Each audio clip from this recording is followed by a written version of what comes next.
Dragonflight and the Dragonflight pre-patch are right around the corner, so in this video I wanted to talk about some mounts you should be looking to get before they're gone completely, you won't be able to get them anymore, or they become significantly harder in the pre-patch or once Dragonflight is here. So first up we'll be talking about the mounts that are going to be gone in the pre-patch. Originally that was going to be the Restoration Deathwalker mount, which comes from gaining 2k score in M+ in Season 4, and also the Eternal Gladiator Soul Eater, which is getting Gladiator rank and playing X amount of games. These were meant to be gone in pre-patch, but good news, literally as I was making this video, the post was updated to say both of these mounts will now be going away in Dragonflight. So even though the season is ending in the pre-patch, these rewards will still be obtainable, and you'll be able to get them all the way up until Dragonflight launch, which if you were kind of rushing to get them or didn't think it was really worth the time at this point because you only had like less than 2 weeks, now you have over a month to get these done. Now, I would be a little kind of suspicious, cautious, because it is a strange change, obviously, with the season ending, but these rewards from the season still being available. If you are very close to getting them done, I'd say it's probably best just to get them done, just in case. I mean, they probably do actually go away in Dragonflight launch, but better to be safe than sorry. But for everyone else who needed a little bit of extra time, if this is how it's going to work, then you will have all the way up until Dragonflight launch, which is the end of November, so plenty of time to get those done. Which it should also be safe to assume that the Gear Glider, which drops from Tazavesh Gambit, the Mechagon Peacekeeper, which drops from Mechagon Junkyard, and Midnight's Reigns, which drops from Lower Karazhan, these dungeons will all still be in the M+ rotation, meaning now is the best time to try and grind them out because you'll be able to spam those low M+ keys, and then once Dragonflight launches, these will be gone, and you'll only have that one chance per week instead of being able to farm them as much as you want right now. Next up, we'll have mounts that are gone in Dragonflight launch. Obviously, the Restoration Deathwalker and Eternal Gladiator Soul Eater join in this list as well,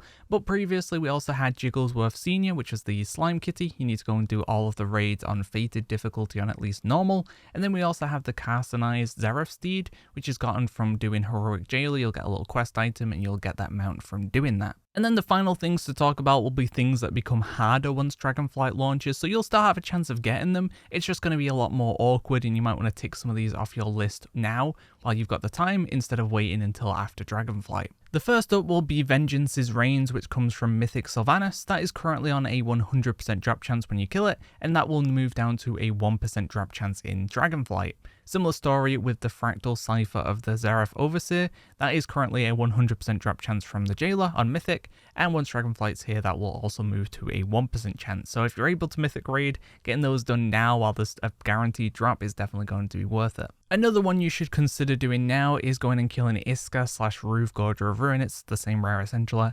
and that has a chance of giving you the Colossal Plague Spew Morat. You'll find that over in Zeref Mortis, and the reason I'd say to think about doing this now is that it spawns from killing rares within the zone. It's like a low chance of spawning from killing rares, but this rare also shares that potential with 2 other rares as well.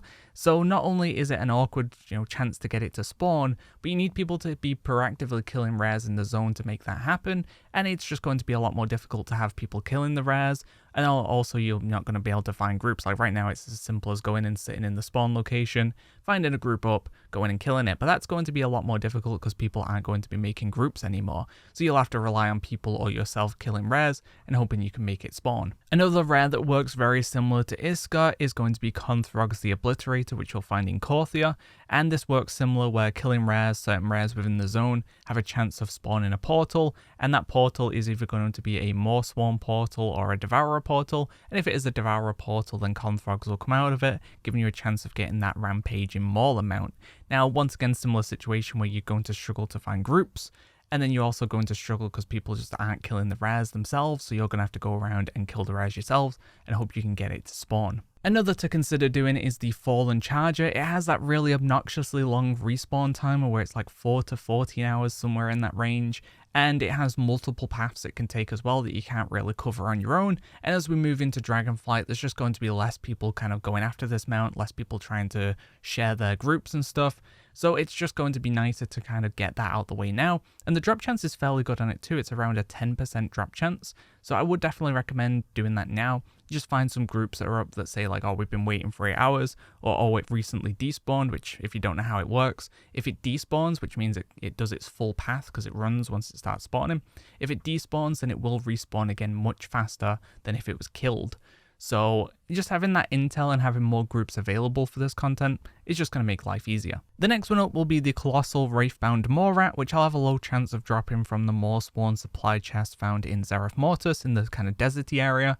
And the reason this is one you should consider doing now is that the world boss is a great way of kind of getting yourself onto another phase. So you run around your phase, look for the chests. Once you've looted them all, you join a group like the world boss group, and it allows you to get onto a different phase, and you can check their phase for the boxes as well. Obviously, once we move into the next expansion, people aren't going to be doing that anymore, and you'll mostly be relying on your own phase to be able to search for chests. So it's going to be much easier to try and get that out of the way now. The next mount to consider getting will be the Loyal Gorger, and the reason I'd say to consider this now is the enticing anima which you need to drop from the mobs in the area to spawn the World Edge Gorger, which drops the item for the Loyal Gorger, is a little bit of a pain. It's quite a low drop chance, so doing this on your own, killing the mobs on your own, is pretty time consuming, while if there's multiple people, or you can find someone who's got the item, or you can join a group for people summoning it, it's just going to save you a bunch of time. So while this isn't one that you really need to kind of focus on, and I'd say it's way less important, it's just another annoying one that you might want to consider trying to get out of the way now. Similar with Sinrunner Blanchy as well,